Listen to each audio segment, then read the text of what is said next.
And hi, I'm Salvador Cordova, and this is Mike.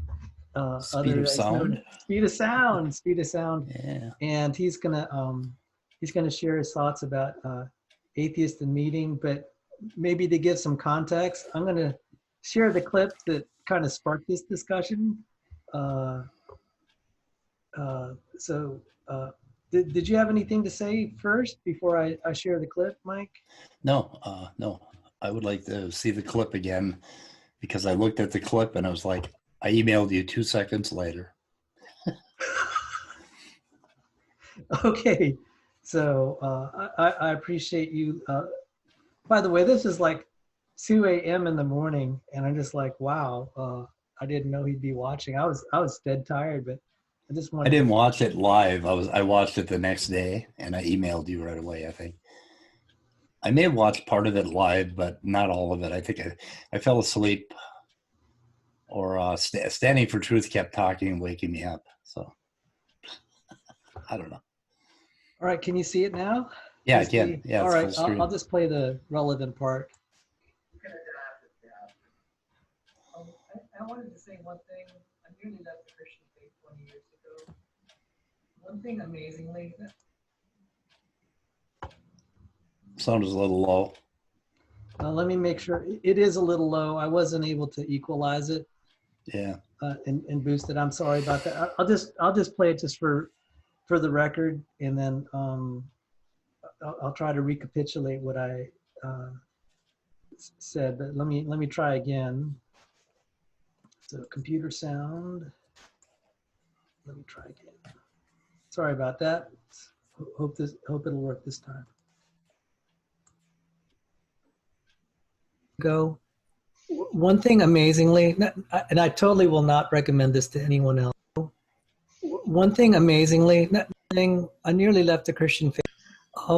I wanted to say one thing. I nearly left the Christian faith 20 years ago. One thing amazingly, and I totally will not recommend this to anyone else.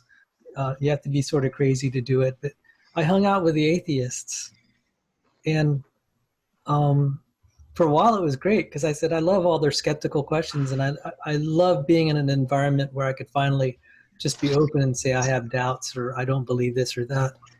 But they did a lot, Then I said the one question I would pose to them, I said, well, what do you live for?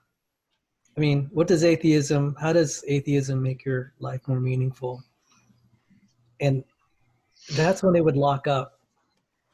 I'm just like, well, guys, I think I'm going to just go back to Christianity with what little mustard seed of faith I have. Because you have nothing. I mean, nothing personal, guys, but you have nothing to offer me. I mean, except some nice conversation and some skepticism, which I appreciate, but you can't give me eternal life.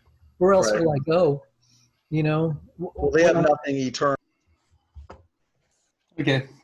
So that's I hope you could hear it that time. That was really good that time. So I jumped right up and I emailed you right after that, and I said we have to talk because now something that may frustrate you in this conversation, and it did frustrate John Maddox, is that you may ask me a yes or no question, and I may appear not to want to answer it. And you might think that I'm evading. He accused me of evading.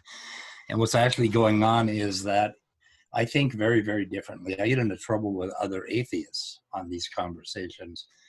And the reason that I don't answer a yes or no question sometimes is because it's like asking, when did you stop beating your wife? It's one of those questions. So the framing it as a yes or no question already violates what I believe. So anyway, if we run into that, I'll point it out. But I do think very differently about mind and consciousness and reality than a lot of atheists do. So I may not be that typical, but I don't know. I do not understand why a believer would have so much trouble understanding why an atheist would have meaning in his life. But maybe you can help me out a little bit and explain your side of that. Sure. I mean, I think what first off, what's meaningful for me may not be meaningful for someone else. Right. So when I spoke, I said, I really meant it sincerely. I said, guys, no offense intended. You know, I really try not to ridicule people's personal, you know, I try not to ridicule their character. That's just, you know, I try to keep the conversation academic. So a lot of these people, it's like, well, you know, I said, I appreciate you guys' skepticism, but it just doesn't work for me. Right. So I'm not there to try to ridicule them. Obviously, the other Christians understood where I was coming from. That's why they were laughing, because I think they sort of could relate to where I was. But I'm going to specifically cite. I had a atheist friend that I talked to, and he said, you know, I went to Richard Dawkins' talk, and he said he asked Richard Dawkins. He told Richard Dawkins, he said, I'm thinking about committing suicide. Can you give me a reason for living? And so my friend came back to me and he said, well, you know, Dawkins didn't give him any advice. I was actually curious to hear what Dawkins specifically said.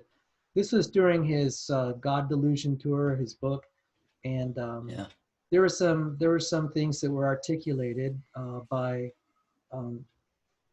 him where he said you have to create your own meaning, and that was kind of the thing when I said these people locked up. That was the response I normally got. You have to create your own meaning. And so then I don't know whatever happened to this boy that he was just in college, because I used to minister on the campus, and that I didn't know what to tell him except to say, don't kill yourself, because maybe someday you'll live and you'll be glad you lived because you found the answer why you had to live. Right. And that was, I mean, just as a friend, I wasn't trying to preach to him. I was just concerned. I was just concerned as just a fellow human being. I said, because it's really sad if someone does that to themselves. I said, maybe someday, because I told him about Viktor Frankl's book, because Viktor Frankl had actually counseled a lot of suicide people just on the edge. And Frankl was a psychiatrist that survived the Nazi concentration camps. So he had a lot of credibility just because he was able to survive that. And he said, the main piece of advice he said was that maybe the only reason that I can give you to live is that maybe you'll find your reason to live. And he said all the patients came back later to him that survived and went through it. And they said, you know, I'm really glad I didn't take my own life, because now I can see the meaning of my life. That's not exactly, that's not exactly, obviously that's not quite my position, but I said, that's a nice generic piece to give advice to anyone independent. Hold on a minute. Hold on a minute.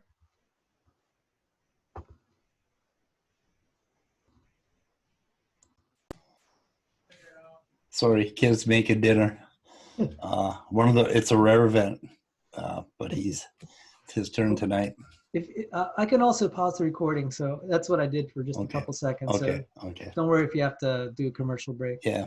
So I mean, that was so independent of any religion, that was the best advice I could give that young boy. And I mean, I don't know if I helped, but that's incredibly good advice, because if you do live through, and I have had a real history with suicidal problems and attempted suicides in my drug and alcohol use. So, and being on the other side of it and seeing the rest of the story, I mean, it's like, why would I have taken that away? Why would I have forsaken that story, playing out by itself? And then the act of suicide is, it's kind of it's a very selfish act. It's about yourself.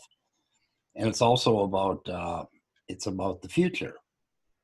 And it's totally counter to where you find meaning in your life, which is in like the present, which is now. So it's the same kind of thinking, like I'm going to be suffering tomorrow. My life sucks. It's going to suck tomorrow, the next day, and the next day. Well, you don't know that. I mean, it is not up to you to to make those decisions for your life, for your future life.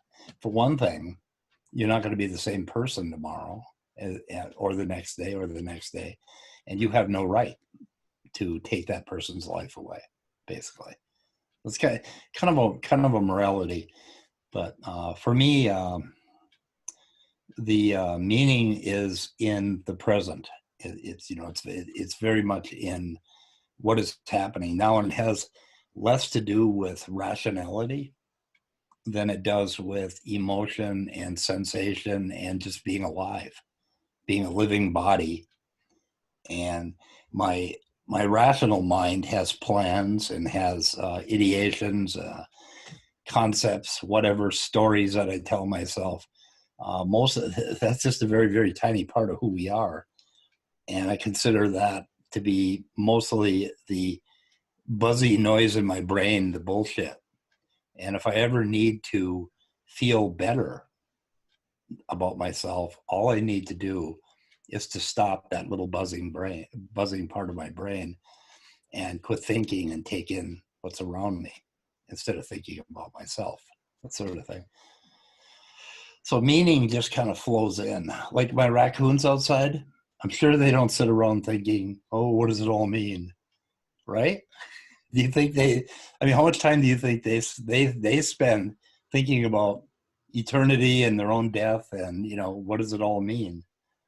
I mean, I'm sure that they don't do that at all, ever, And so it is, that kind of goes to my ideas about what Christianity should be, is basically the tree of knowledge, the original sin, was the point where man could, and I hope you don't mind me dipping into your theology, but the tree of life and eating, or the tree of knowledge, eating from the tree of knowledge was the point where man realized that there was a tomorrow, that I'm going to die, that I am finite. Man started thinking with this, this knowledge, this foreknowledge of what's going to happen to us. And that's where we became different from the raccoon, who I would say lives in paradise because he never gives it a thought. The raccoon's meaning is in whatever piece of food is in his mouth, or in scampering through the forest, or in caring for his young. And we modern Western man has gotten so far into this rationalization that we make ourselves miserable. And we make ourselves, not only do we make ourselves miserable, but we come up with plans that often involve hurting other people. And none of that is necessary. So I don't understand why Christians can't, why they would laugh. I don't understand why they were laughing about an atheist and meaning, because I think any human being, meaning is just the low-hanging fruit, It's everywhere in our lives. It's in our children. It's in me and you talking and exchanging ideas. It's in the dinner I'm going to eat later. I'm going to go watch Anne with an E on Netflix after this, and I'm going to enjoy that. And in the morning, I'm going to get up and I'm going to study. And I'm going to study genetics or whatever I happen to be going on about. And there's meaning everywhere in that.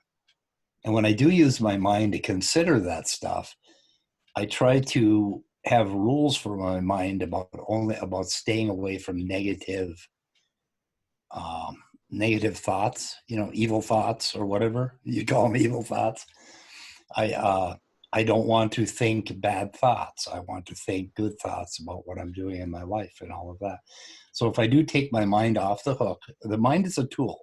Our rational mind is a tool that we use to predict the future, to go get dinner, to, have these conversations, to enrich our lives. When the tool becomes the problem, like this guy that wanted to commit suicide, obviously his mind had become a problem for him. The obvious solution is to shut that thing up, slap it down, and get back to life, because it's all around us, right? Does that make sense? I think I would agree that it really does help sometimes to shut out the bad. Yeah. If I could relate, I mean, this isn't, if I could relate something, I gave a message at church last year, not a sermon, but I was talking about creation evolution. And I said the problems with creation evolution, there are aspects of it that have nothing to do with the science, both on the Christian side and on the other Right. side. And I said, the thing that is like the killer for creationists, uh, uh, an atheist posed a very good problem. They said, well, why do children have childhood cancer? There's a Yeah. little girl in my church, Right. she has leukemia, only 5 years old. And I'm just like, you know, if you're a creationist and you're trying to advocate this, you're going to, you know, someone who's reasonable is going to confront you, because sadly, they may have a situation like that. What are you going to say? I know. What are you going to say? So, and I, later on that year, I said, I kind of kept it, I tried to avoid the topic, but I had to talk about it. My aunt was, her name's Connie Reyes. She was a social worker. It was a famous case in Wisconsin. She was brutally raped and murdered because she'd separated a mother from her children, and some of the mother's not so nice hoodlum friends took her out, Connie Reyes. So that was an unsolved murder case. I mean, that was really traumatic to our family. I said, man, there's really some gruesome things going on in this world. Yeah. And my mom and dad had survived World War II. My dad was a World War II hero. You know, when he was young, he was not afraid to die in battle and for the cause. But that murder disturbed him so bad. He was calling me one night. He said, "Sal, I'm lonely. Can you come home?" You know, because he's elderly at that point. And it really rocked him. And so what I talked about was, I said, guys, you know, we have to deal with this problem. And I related the case of a Dutch girl last year. She was allowed, her parents allowed her to euthanize herself because she'd been raped. And did you hear about that case? No. Oh man, that was just. Because she had been raped? She'd been raped and was traumatized. Wow. She was brutally raped as a young child, abused. I don't know how it didn't involve the parents, but she had suffered abuse. It was just traumatized her. She couldn't, you know, it wrecked her brain. Right. And I'm like, well, you know, I said, Christians, you know, you have to have a lot more compassion about people when they don't believe, because some really bad things happen in their life, and you got to tell them that God loves them. And just like, you know, this is really tough. So why the people on Friday night may have been laughing? They can speak for themselves, so maybe it'd be good to ask them. Yeah. I could speak for myself, and I'm just kind of extrapolating why they may have laughed. There's a verse in the Bible, and because there are people in my church going through some really tough stuff. It's 2 Corinthians 4:17. This momentary light affliction is building for us a weight of glory, an eternal weight of glory far beyond comparison. 2 Corinthians 4:17. This momentary light affliction is building for us an eternal weight of glory far beyond all comparison. So the idea is that kind of the really awful things that are happening in our life, and this is a Christian theme, and I'm just amazed a lot of Christians don't use it, because it's right there in the Bible. When we're trying to think why life had dealt us a bad hand, the idea is as bad as it is now, that's God will make it up to you in the next life. That if you could think how that, sorry, I break up a little bit when I talk about this. I mean, you know, because I've already had a relative that suffered horribly. She passed away because she was murdered. But I mean, if I had another relative that happened to, and they came up to me and said, "Uncle Sal, you know, I don't have anything to live for. Life really sucked, and God dealt me a bad hand." You know, what would I say? Because you know, and I said, I almost have no right to speak because I've lived a good life. It's just almost, it seems almost wrong for me to try to give advice to anyone. But I would just share that verse. I'd say, you know, however bad it is on this earth, the next life will make it make that suffering worthwhile. That's like, you know, every happy ending of a novel. I said the artists totally understand this, that happy endings are defined by some of the tragedies in the early chapters. And, you know, that's probably what the other guys understood, is they're trying to make sense of just kind of the bad things in their life that happened to them, or even self-inflicted wounds. And it gives them a lot of hope that God will make it up to them someday. Yeah, that's kind of that's why Christianity makes so much sense. Having sprung from the place it sprung, basically. It was a pretty tough time. It was a pretty tough life. And I don't, you know, an atheist isn't going to have anything to offer that person other than that, or an atheist Buddhist would say that basically there's the moment that you're being murdered, you know, which is pretty, like if I die of coronavirus, I'm probably going to die in a hospital alone without my sons and daughter, and horrible pain, you know, not being able to breathe, that sort of thing. That's kind of how we check out. And those moments basically are also part of my life, and a part of my life that I would want to go through gracefully. And then when I'm gone, then I join with all of the rest of the universe. And that is, I mean, it's not a part of me that's going to get to go on and have cotton candy and, you know, go on carnival rides to make up for the bad experience I had while I was dying. That isn't going to happen. But it would be selfish of me to require that. So I am happy knowing that while I am here suffering, there are people that aren't suffering, and life will go on, you know, for some 4 billion years anyway. And it'll be, that is enough for me. I don't need a guarantee of eternity to make up for the bad experiences I've had. Like, one thing that's interesting is, I grew up on a farm, and when I was 2 years old, my 14-year-old brother got in the car to drive us, me and my sister and 2 brothers, to the store, to Niminix in northern Minnesota, to get beer for my father. And he bought ice cream for us, and this was on the 3rd of July when I was 2 years old. He bought ice cream for us, and my sister and brother were blowing the ice cream out the window. And my brother had this 49 Ford that he had just polished. And he looked backwards, and he went over a bank about 20, 30 feet high, and the car rolled down, and I flew out the window, and my 9-year-old brother got pinned under the car and killed. And this changed our family forever. It devastated us. I had black eyes and broken hips, and because I flew like 40 feet and landed in a swamp. But the whole thing affected my entire family. My mom and dad. My dad went full on into alcoholism after this. My mom, I have memories of her sitting in a chair with black eyes. That's how I perceived her, because she was hospitalized for depression. She wasn't even in the accident. So, I mean, this really affected us. This was a tragedy.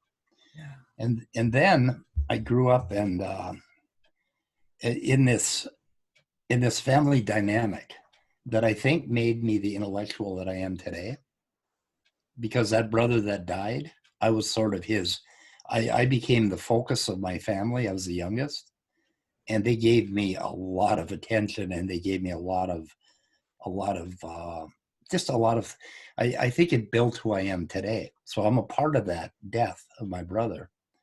And we, you know, and every 3rd of July, we'd all say, Charlie's been dead so many years, you know. It was Charles Jr. that died, and it had an effect on us. But then I grew up on a farm where they butchered and they killed cows, and I saw thousands of animals die, and pigs, and I saw dogs die, and I've killed dogs. You know, we grew up in a kind of a culture where you put your own dog down. You don't, you know, pull this bullshit of putting them to sleep. It's like, no, you're not putting him to sleep. You're taking a life. So the last dog I killed was my St. Bernard Midas, and he was my best friend. I love this dog. I had him for 13 years, and we kept him way, way past his expiration date. His back legs were paralyzed, and so I had to put him down, and I never got over this. And anyway, and my mom died, my father died, and there was one tragedy after another. So all of these tragedies build up inside of you like almost like a bag of burden, you know. And on the day that I take my last breath, I get to put that burden down entirely. I get to lay it down and let it go. And my mom laid it down when she died. My dad laid it down when he died. And you sort of, and then a child is born somewhere, and that is a new life, and they have none of this burden, none of this tragedy. So there's a kind of a beauty in these tragedies and carrying these tragedies with us. Part of it is, for my brother's legacy was great because he was a crafty little devil. He used to carve me toy tractors and rakes, and we all carried that with us. We carried him with us all of our lives. He lived a little bit eternally until we're all gone. So it was, but there's a poetic beauty in the good and the bad of life. And we wouldn't recognize the bad if it were not for the good, or the good if it were not for the bad. And it just sort of makes great sense to me. But I mean, I was raised in this meat killing culture, where you kill, you bottle feed your calves and then you kill them, 2 years later. I mean, that is some pretty harsh shit. And I'm sorry if I swore. I'm just going to put this on, what is it? Not made for kids. Yeah, not made for kids. Yeah. Because one homeschool mother said, as long as there's not any swearing, I can link to it. I'm like, okay, this won't be one video we link to. Yeah. But you could. I want you to speak your mind, and I'll keep it down. I can't speak for the other guys that were laughing with me. Yeah. I wasn't trying to mock you or anything, or there are people I will mock. I was mocking James Downard the whole. Oh goodness. Oh yeah, you were. Yeah. Oh goodness, that guy. And I like James. Oh my goodness, that guy just got under my skin. He's a friend of mine. You and I can talk. I can't have a conversation with him. I can have a conversation. I'm dying to see your debate on modern day debate, you and him. I'm just dying to see it. TV turned red, man. Because I was sincere when I said one reason I came back to Christianity was talking to atheists. I really liked hanging out with them. I mean, just the fact that you and I are talking, that kind of it tells you I'm used to relating to. I like their skepticism. I like the fact that they all ask questions that are forbidden in church by an unspoken rule. Right. And sometimes I got lousy answers, and I said, it's kind of refreshing to hang out with people to just tell it like it is. It's like your pastor wasn't giving you good answers. And it's like, yeah, I know that. That's why I'm here. Yeah.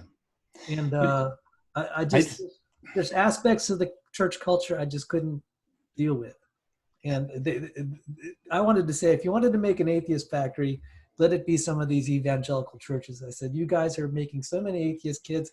I saw a guy today I saw a guy today who was relating atheism or feminism to Lucifer and trying to make that basically it was Lucifer or Satan and Satanism that was making women not obey their husbands and all of that. And he was going on, and he was a normal looking dude.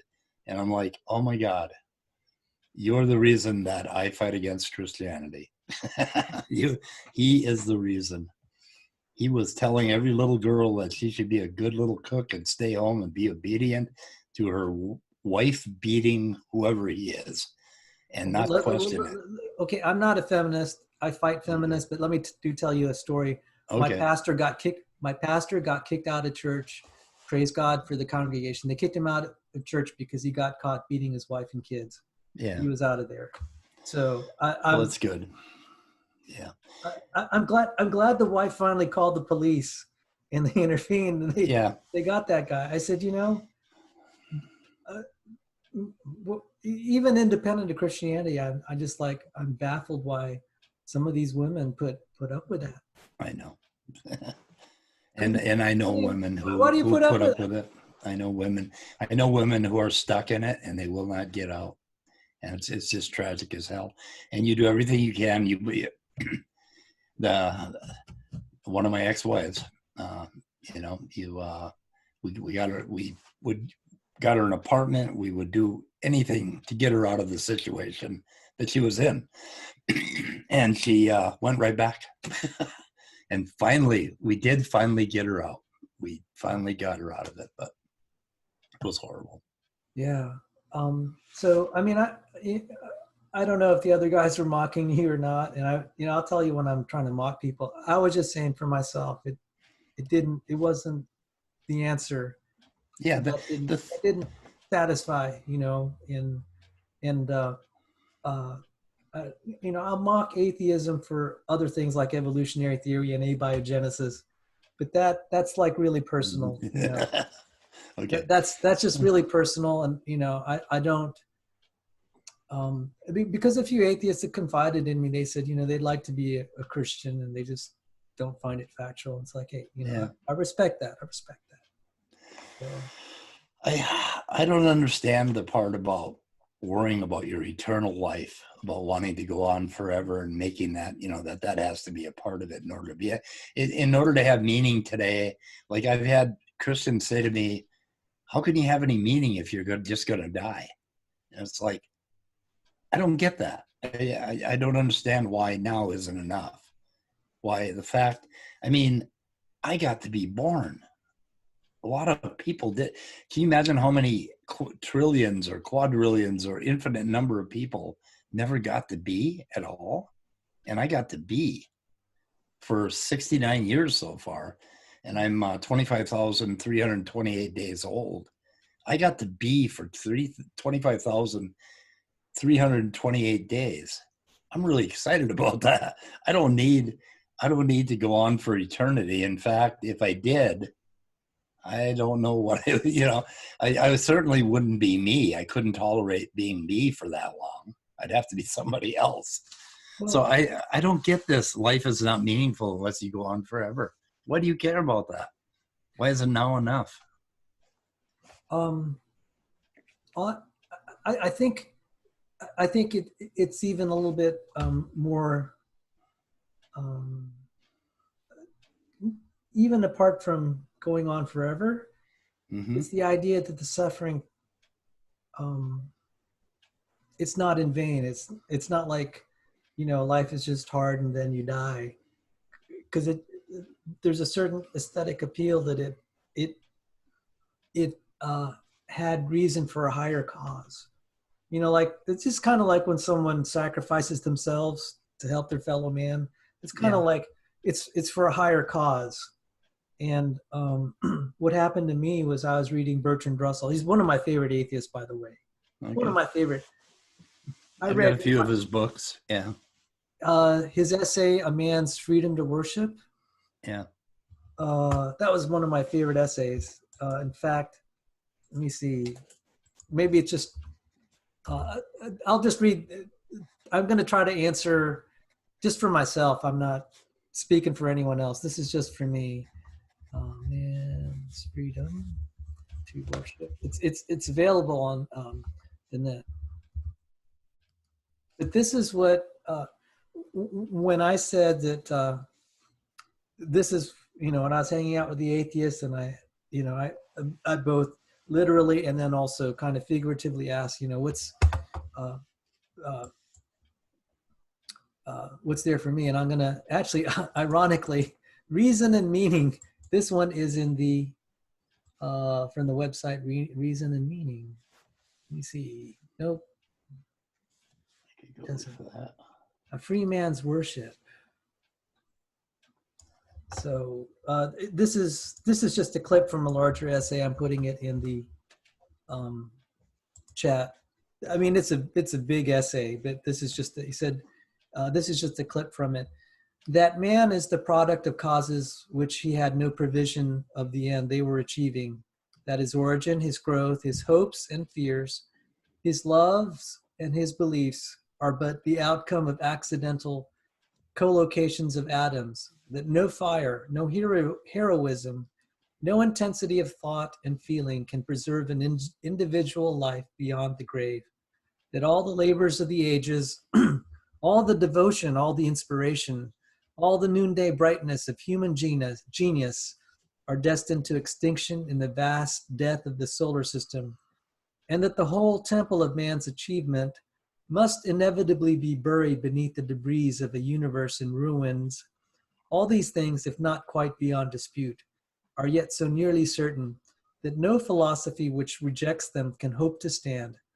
Only within the scaffolding of these truths, only on the firm foundation of unyielding despair, can the soul's habitation henceforth be safely built.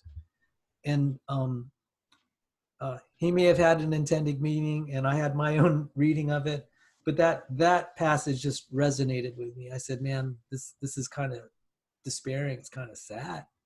And I said I could deal with it if it had some larger purpose, rather than just humanity going extinct. Because I think there's not anyone that doesn't think humanity will go extinct one day because the universe is going to burn out. Right. And so it's just like, well, you know, it's not, I think it's a noble thing to sacrifice yourself for someone else's better good and that they're not suffering. But it's like, well, you know, in the end, it'll be all forgotten. And there's an idea that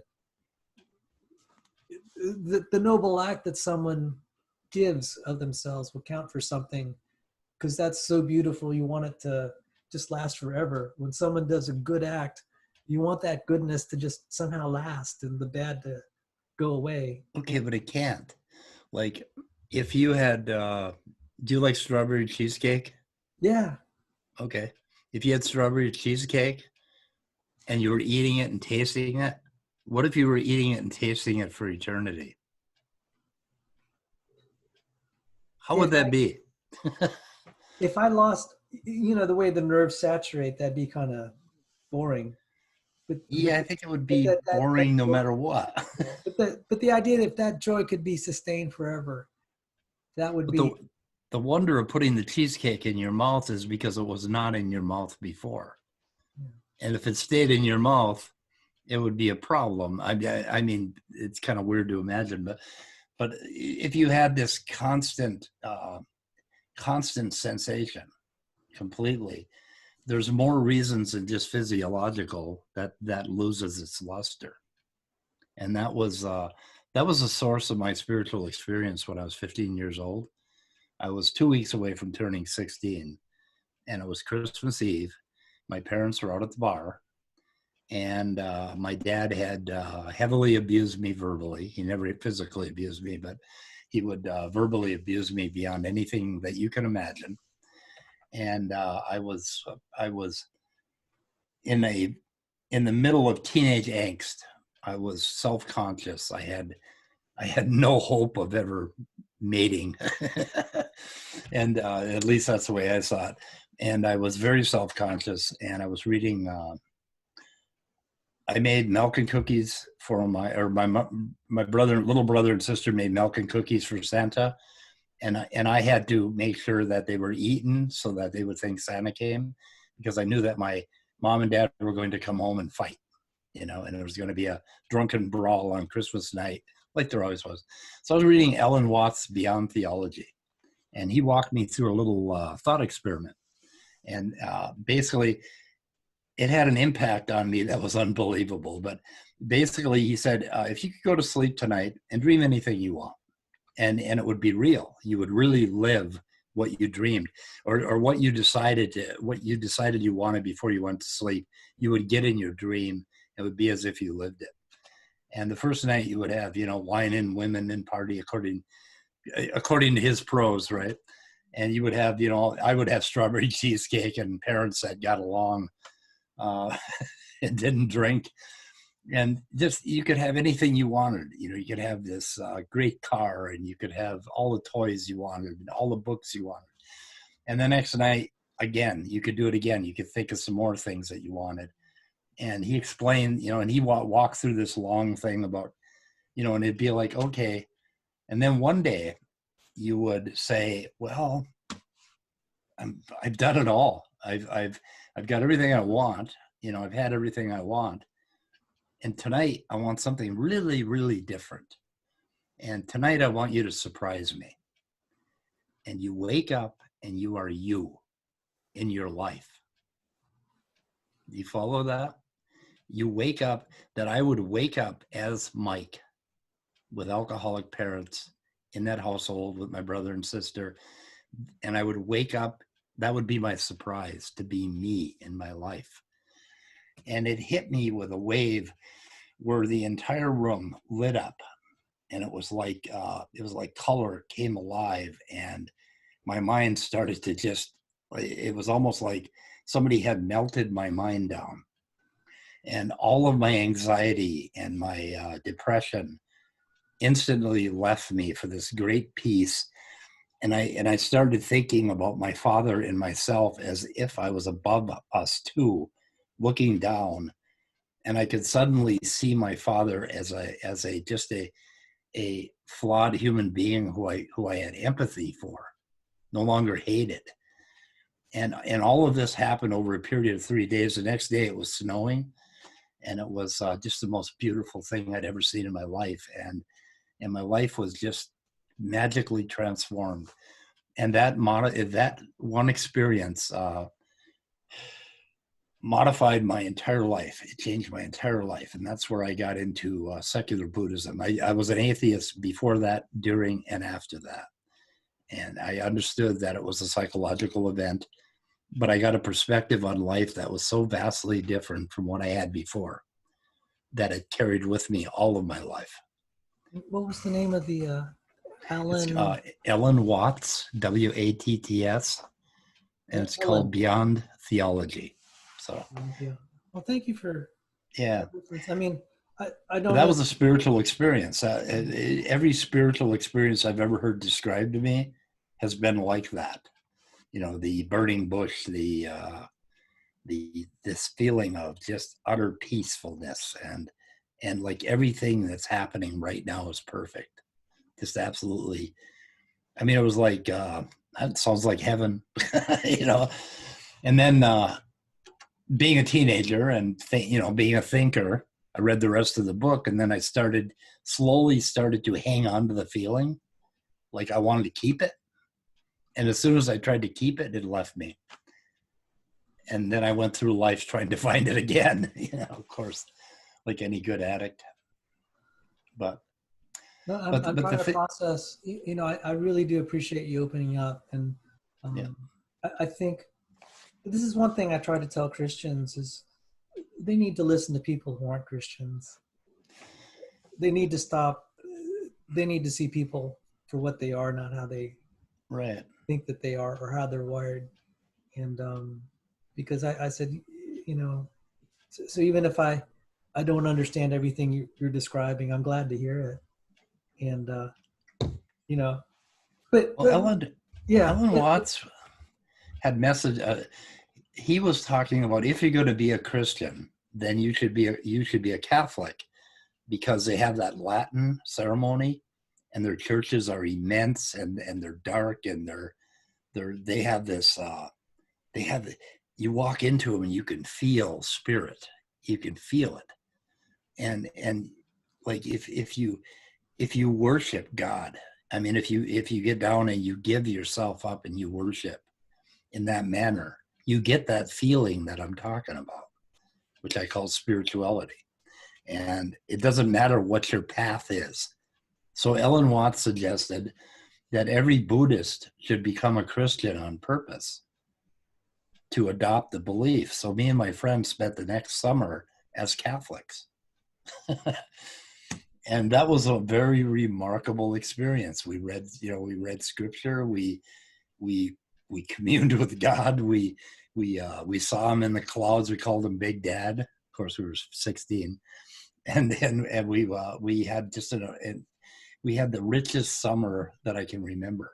I mean, it was like walking on a warm summer evening in the middle of the woods in northern Minnesota on a country road with the stars, and we felt God all around us. I mean, it was an incredible experience. And then in September, we cast off the Christian cloak and went back to where we were. And we did this on purpose, which is probably something you've never heard of before. No. See, this is why I'm fast. I really, and I appreciated the fact you reached out to me and said, I struck you as maybe different, because I really try not to argue with people and try to set them straight. That's just not how I feel that I can learn from lots of people. There's certain people I will not really want to engage in, but if people want to talk to me, I'm not going to try to, because there's a proverb, you don't try to remove the speck in someone else's eye when there's big ones in your own. And I got plenty of big ones. So, and frankly, I've just been turned off by a lot of people that it seems their mission in life is to fix everyone else's problem. Oh yeah. I know a few of those. Is I've done that myself. It's like I've got a friend who's still using, and I got so obsessed with trying to help him that I started to get sick again, and I just wanted to fix him, and I really, and then finally I gave up and just accepted him as who he is and what he is. Yeah. Recently, he OD'd and his heart was stopped for 4 minutes. He was in a coma for 2 days, and he came. And now I'm a little bit mad at him because he came back and he went out again and started using again. And I'm like, but I have tried to fix people, and I try to fix my relatives and give them advice. And I finally got to the point where it's none of my business. None of that is. So. I think though what you just described, and again, it's very just hard to articulate, but since you've had experiences like this, it's like when I've had my spiritual moments, it's like, I want that to last forever. That's just, and maybe God has to keep doing something even more to make the high even higher. And well, if you want it to last forever, this 12-step program that I participate in, we have things called sponsors. My sponsor told me, he said, Mike, you need to break up with yourself. You need to get rid of this idea of me in eternity, and you need to get rid of this idea of me. And enough about me. What do you think of me? It's like we always make everything about ourselves. And when you get out of that habit, when you get out of your self skin, that is where you encounter God and spirituality. And my wish for Christians is that you stop with all the dogma and just embrace life and how wonderful it is right now, right in this moment, right in front of us. And that's why I don't understand why you need a belief in order to have meaning, because meaning is right here. It's just right in front of us. And I think for myself, because I'm a very sensitive person, I really want to go into science. I wanted to be a musician and an artist and a filmmaker, but unless you get the break and unless you're really talented, it's going to be a life of poverty. So I ended up going into science because I was adequately gifted. I'm not as gifted as some of my colleagues in graduate school. It's just nuts. I mean, what did you play an instrument? Yeah, I was a pianist. Oh, really? Pianist. I used to play. Oh my God. I had a learning disability and I flunked out of Virginia Tech. Okay. But just before as in the process of flunking out, they diagnosed that and they started to rebuild me. Okay. My mom had an accident, and so I stopped going to tech because I had to be home to, about family trauma. A drunk driver hit.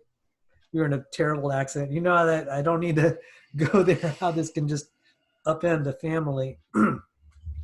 Anyway, part of my rebuilding process is I studied music for 2 years, and I used to practice 15 hours a day. And Wow.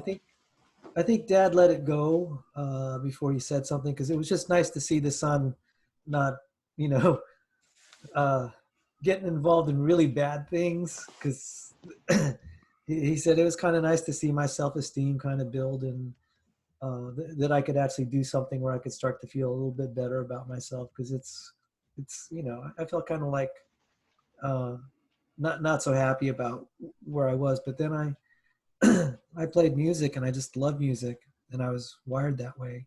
Yeah, you were So wired into the universe. You were wired in the now when you were playing. I so love piano more than any other instrument. I love piano music. yeah, I played the Romantic era classical music, Chopin and Liszt. I can play a little Rachmaninoff. I can't play his concertos, but they're just beautiful. I could listen to them almost every other day, and even after 50 years, 57 years of listening to them, I could listen to them again every now and then, and I just as beautiful. There was So an almost famous rock band in the 60s and 70s called Quicksilver Messenger Service. And somebody on there could really play the piano. And they did it, you know, in rock albums, and really incredible stuff. And I really appreciated that. But I love it in any form, no matter what it's doing. I love the piano. So wow. Well, how this related to your question, you know, why not the now? Is the now feels like to me, when I look at the world, there's some things that are really beautiful and some things that are just like really wrong notes. So this is like going to a concert and you're just hearing all these, you know, someone's trying to play a beautiful piece and it's just being butchered. It's like, you know, there's supposed to, there's a design that was intended and it's not quite there. And this obviously resonates with Christian theology, that we're intelligently designed. The world's intelligently designed, but it's cursed, simultaneously cursed. And so there are a lot of wrong notes. And so you asked why I'm not happy about the now. It's just, you know, I'm a very sensitive person. And when you know, it's easy for me to cry because that's just the way I'm wired. But then there are lots of things, having a little empathy for other people just also makes that hard. That's why I could, you know, my sisters were nurses. I could never be in the medical profession because I just be grieving for my patients. It's like, oh man, this really sucks. They found a way. One of my sisters was a nurse for 50 years, and it's like, yeah, you had to have a certain thick skin, just not to let it not get to you. Yeah, I don't know if I could do that either. It would be tough. That series I'm watching on Netflix, Anne with an E. It's about Anne of Green Gables. It's a 3-season thing, and the first 3 episodes were she's an orphan. You know, anything with parents and children, I just start crying. I mean, my throat swells up, and I have to shut it off. Yeah, I can't. Anything with parents, like a father and son, particularly, or just any parent and his kid, and I choke up immediately. wow. I cry at AT&T commercials, just bawling. You know, I'm just. Well, I guess, you know, maybe I'm just a sucker for a happy ending, and that's just something that is profoundly appealing to me. Now, one reason I studied the creation evolution debate is it's like, well, you know, I don't want to just believe because it makes me happy. That just wouldn't resonate either with me. And so there are kind of these personal intuitions. It's like, well, you know, it's hard for me not to empathize with people I'm close to that are really suffering. And if they're Christians, it's just like, you know, it's a beautiful thought that they'll be in a happy place somewhere someday. And that helps me for their sake. And then it helps me for mine. Now, the thing that I haven't reconciled, and this is where when I was first in the creation evolution controversy, I was like, oh yeah, this is great stuff. And then as I got more persuaded of it, I said, I almost wish it were not true, because there's going to be judgment day, and you know, Christian theology says people are going to hell. And I said, that's not something I really like to think about. Because one of the guys that, I mean, I really love Bertrand Russell, and it's like, well, if he died as a non-Christian, Roasty in hell. And I don't know. I'd find a bright there's a guy who spot helped in me to there. the Christian faith, Robert Jastrow. When I found out he died, I practically wept. I don't know if I literally. It wouldn't surprise me if I actually wept for him. Who was that? Robert Jastrow. He was an agnostic. He wrote the book God and the Astronomers. I'm going to write it down. Okay. The Had not heard of him. I'm typing it in right now. Christopher Hitchens. I liked him. Okay. I liked the old atheists a little better. Bertrand Russell and John Stuart Mill. Yeah. Yeah. He was the one who wrote on freedom of thought. Yeah. And when you wrote your first letter to me, and you said you like hearing the other side, I said that echoes of John Stuart Mill. Yeah.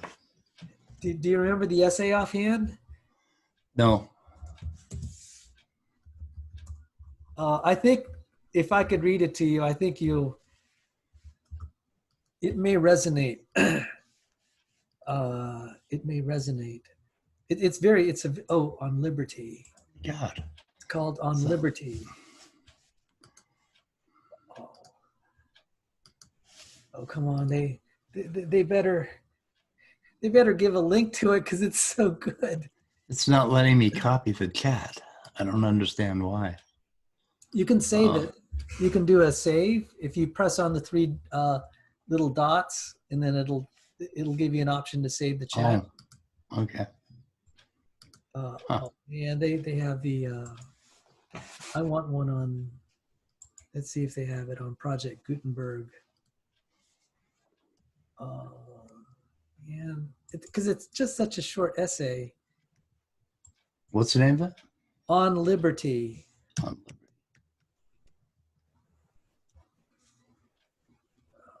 Anything that sounds like politics, I wouldn't have read. I know. Sort of bad about that. Let me see if I could get it elsewhere. On John Stuart Mill on Liberty, and it was in.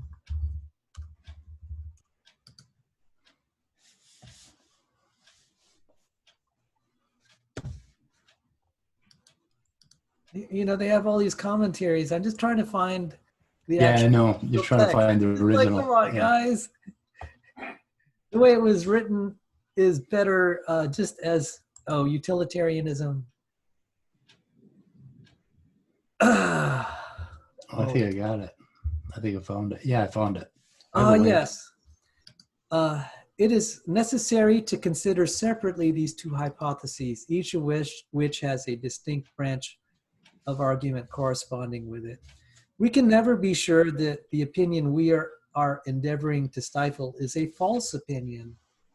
And if we were sure, stifling it would be an evil still. The opinion which is attempted to suppress by authority may possibly be true. Those who desire to suppress it, of course, deny its truth, but they are not infallible. They have no authority to decide the question for all mankind and exclude every other person from the means of judging. To refuse a hearing to an opinion because they are sure that it is false is to assume that their certainty is the same thing as absolute certainty. All silencing of discussion is an assumption of infallibility.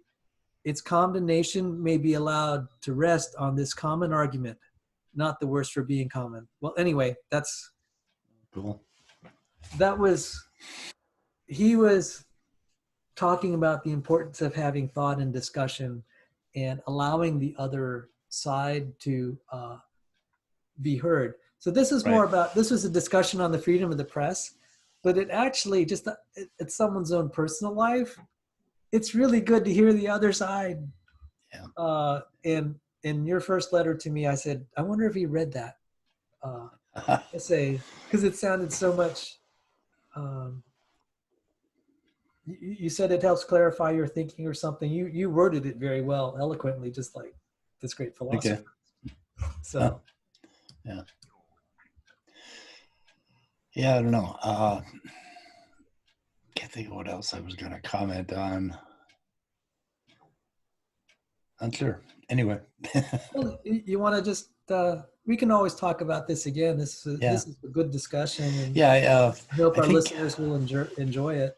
I think I covered the part about eternity really disturbs me, or basically, well, as a Buddhist, wanting to go on after I die is exactly, that is like a sin to me. That's like an unthinkable thing. That is what I should not do. That is the opposite of what I need to do. What I need to do is to, like, when I die, I need to let go of life gracefully. I need to let go.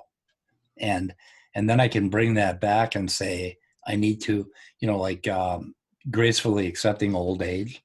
I need to let go and accept it.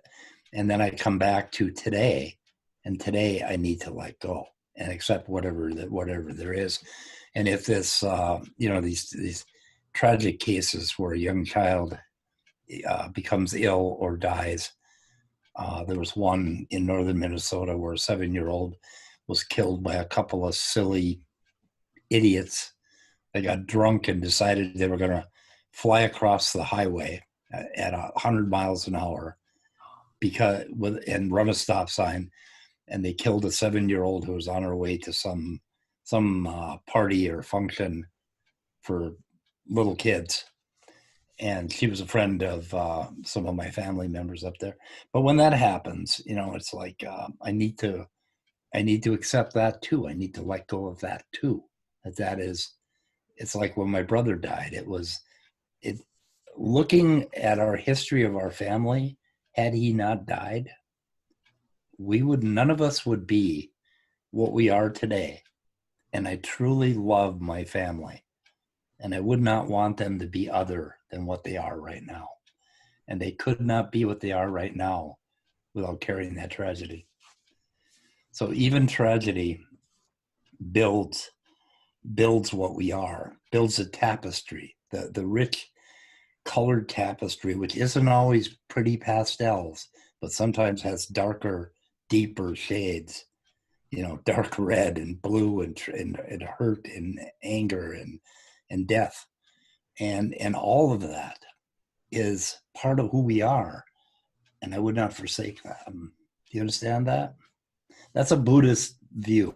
In a slightly different way, because it's almost like the drama in reality is almost designed. It's hard for me to run away.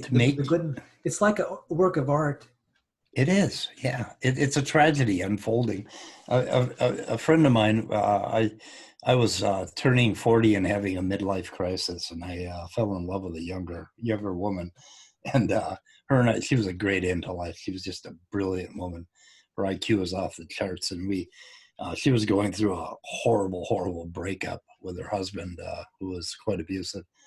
And her and I would get together every morning. And every morning was a shit show for both of us. I was going through something with my wife. She was going through something with her husband. I'm not trying to laugh, man, but that's kind of hard not to laugh. It was horrible. Okay. Okay. Anyway, our lives really sucked. It was just one thing after another went wrong in our lives. But every morning we'd get together and we'd go out, and I smoked, and I'd take her out, and I'd say, hey, you want to go have a cigarette, even though she didn't smoke? And we go out and talk, and the first thing we would say to each other is, what does the writer have in store for us today? And then we would laugh, because it was like, what possible crazy thing is going to happen today that the writer has planned? So we saw our whole lives as being written, and it's very much like God, right? Writing your plan.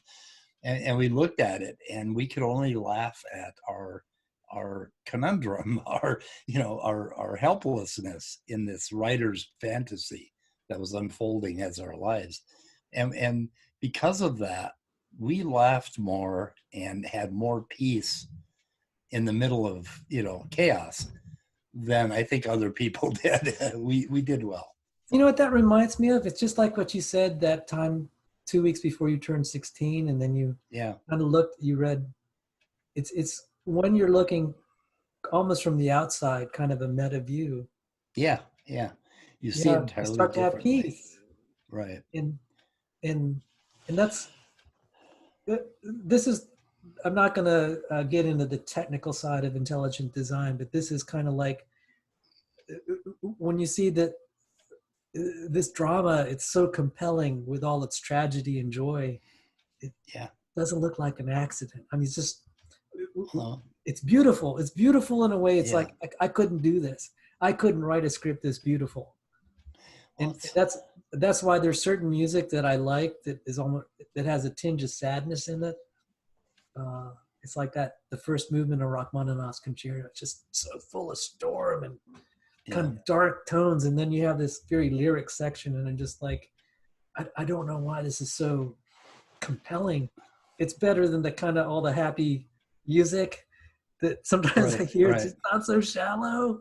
Like I'm singing in the rain. I'm just like, no, I hate that song. You know, I actually like that song, but I'm sorry, man. I didn't mean to insult your musical taste. Anyway, but that reminds me of Insane Clown Posse. They wrote an album called Great Milenko, and if you listen to Insane Clown Posse, you would go to church and cleanse yourself for 2 years afterwards. Their lyrics are horribly dark, and they swear constantly. But they have, they do this like really powerful rap, and some of it is kind of humorous and tongue in cheek, and then they go on to these melodic interludes, and the contrast between the two types of music are so incredible that I was completely taken with it. But it reminds me of that. Yeah. So I mean, but if you look up Insane Clown Posse, you've seen my Insane Clown Posse icon. That SpeedOfSound icon. No, I didn't know that.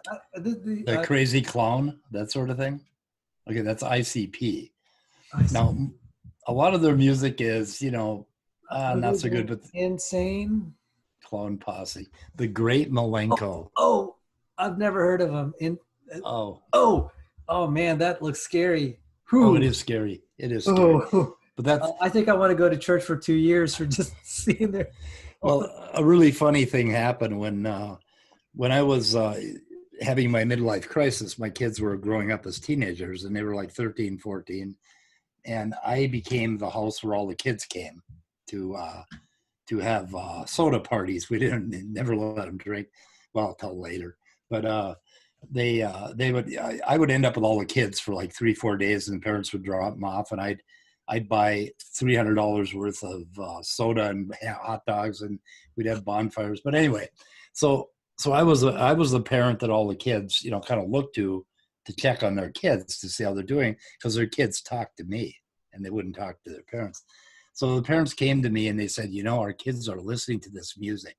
It's Insane Clown Posse, the Great Milenko. And they use the F word like 800 times in this thing. And I want you to listen to it and tell us, if we should be worried about it.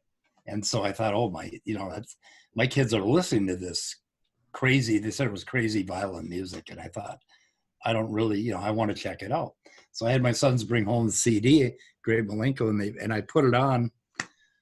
I went nuts. I wore out 4 CDs. I love that thing so much. I fell in love with it. It was like my favorite. It has been my favorite for a long time. I don't know if you'll see the beauty in it, but when you mentioned Rachmaninoff. Rachmaninoff, when you mentioned that with the the contrast, between the melody, or the melodic part, and the clashing horrible rap and anger, and it's just wonderful. So yeah, it's really the same thing.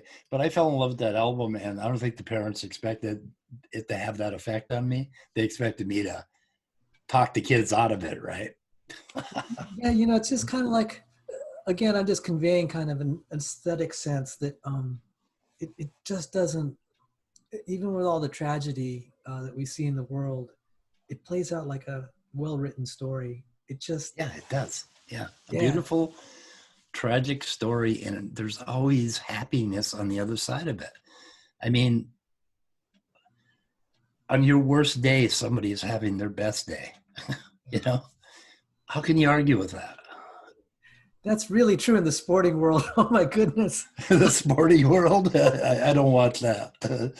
Oh, I mean, yeah, when someone's winning the Super Bowl, someone's losing it. I Oh mean, yeah. Oh, okay. I get it. Yeah. Yeah, that's really true.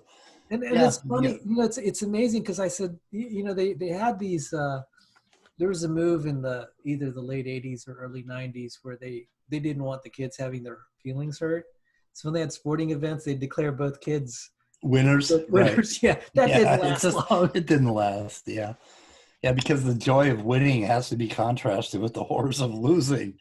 I Yeah, mean, yeah. how else can you do it? But, I mean, I got to share with you. I mean, when you're relating, uh,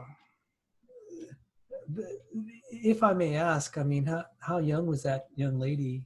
Because I've had a couple comparable experiences. She was 28 or 26, and I was 40. So, Oh my goodness. yeah, and it was. I was 40 years. I got to tell you, I mean, this is people listening are going to be hating on me. I was 40, and the young lady was 20. It was just Yeah. Yeah, when we had to say goodbye, she was just crying because I did this twice with two different women. yeah. The second one, I was 44 and she was 26. Yeah. And I had two different relationships with her, both of which I ended because they were killing me. But I was so totally in love with her. She was she was the end of it for me. I was 49, I think, at the end of what the relationship that we were having, and I could not stand to do it again. So I was done with romance forever. And I've tried a few times. It just doesn't work for me anymore. So, but I was so in love with her. She was a good Catholic girl, and we did not have sex. I did not have sex with either girl. So Yeah, it I was didn't platonic. Yeah, and you know what? But I had a crush. And when I had a crush when I was married, I'm an atheist, but I was devastated with the guilt of going home to my wife and sitting in the living room with her when I had a crush on somebody else. And I was so devastated by it that well, in fact, that led to the end of a long period of sobriety. I ended up getting drunk over this, and it was devastating me to have, but I couldn't stop the feeling. I loved her. She was incredible. So. Yeah.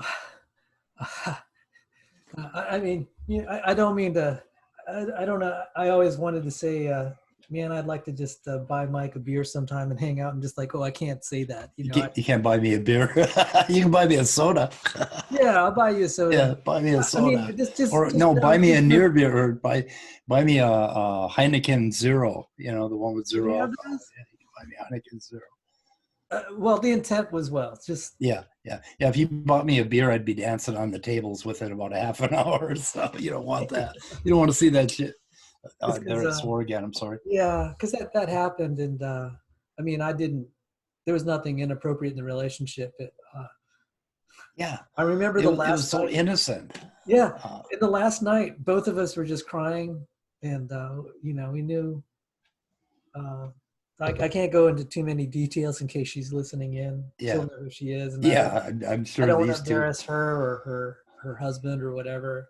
Yeah. Because I mean, that's why I also wanted to say nothing ever happened that was inappropriate that any of us would regret. But there was some magic there. So yeah, magic. It was tough to walk away from. But I was 40 and she was 20. It's just And I was a wreck of a person, and I sometimes still feel I am. And looking back on both of those relationships, had we gotten together, had it worked out the way I so wanted it to work out, it would have been horrible.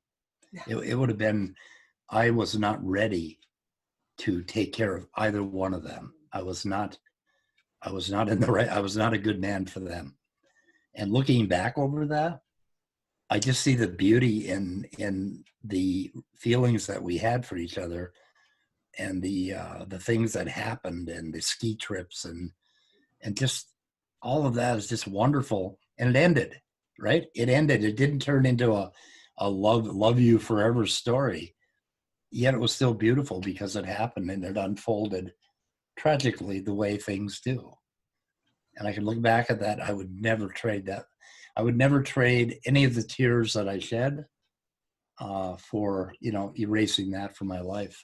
So, You know, that does tell me you have a, this is what I try to tell Christians. I said, people that aren't Christians have deep conscience. They have a deep sense of right and wrong. yeah. It's like what you're saying about your Mrs. I mean, did she know about this? I mean, you're talking about this now. Did she? She found out about it. Yeah, she found out. And then I actually moved out because I couldn't stand the conflict anymore. And I moved out and she, you know, and then I got drunk and then moved back in because of the drunk.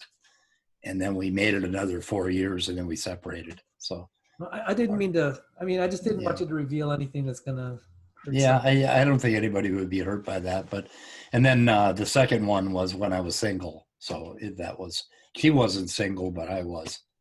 Her husband beat her very badly. See this. And then there was another situation where it was the reverse. When I was very young, not very young, relative to today, I was like 22, 23. Yeah. And the woman was married. She was age 31. I was just, oh my goodness. She was in an unhappy marriage and she was separated. And I just like, dear God, I don't know why I can't have her. You know, I was just so confused. Yep. And nothing ever happened between us. Me too. Yeah. But I was just like, oh my goodness. Why, you know, I call her Helen. I'm not going to use her real name. It's like, Helen, why can't you be single? Then it could be right. Yeah. Less complications for both of us. And I just couldn't, you know, I couldn't process the first one never returned. Basically, there was something going on there, but she never returned the affection or whatever, you know. So it was somewhat embellished. It was me helping her, and I was totally in love with her, and she was. I'm not sure what she was, but we ended up we're still very good friends. I'm very good friends with both of them. So, hey, you know that counts for something. That counts for something. Yeah. Oh my goodness, it really does. But, and you know, you can look back, and so this is what's really funny. You and I are talking about this, but it's like when you look at it from a meta standpoint, like you did. Yeah, it looks like a beautiful story, and you don't know. It is. No, when you're going through it, it just looks really terrible. And that's why that's the aesthetic side of me that talks about intelligent design. It's just like this doesn't feel like an accident as rotten and as horrible as you just don't have faith in accidents. I mean, accidents are wonderful. I don't have faith in accidents. Anyway, Bridges over Madison County. I never saw that movie. Was it okay?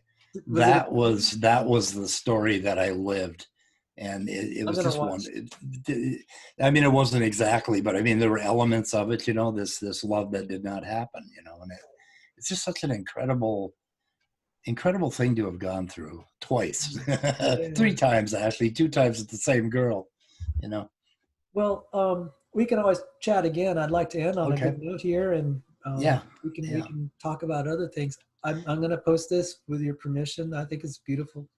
Yeah, the last time we talked, and I talked about my alcoholism and drug use, and I had it live on my channel, and I thought about it. I felt real bad about it that night, like did I go too far?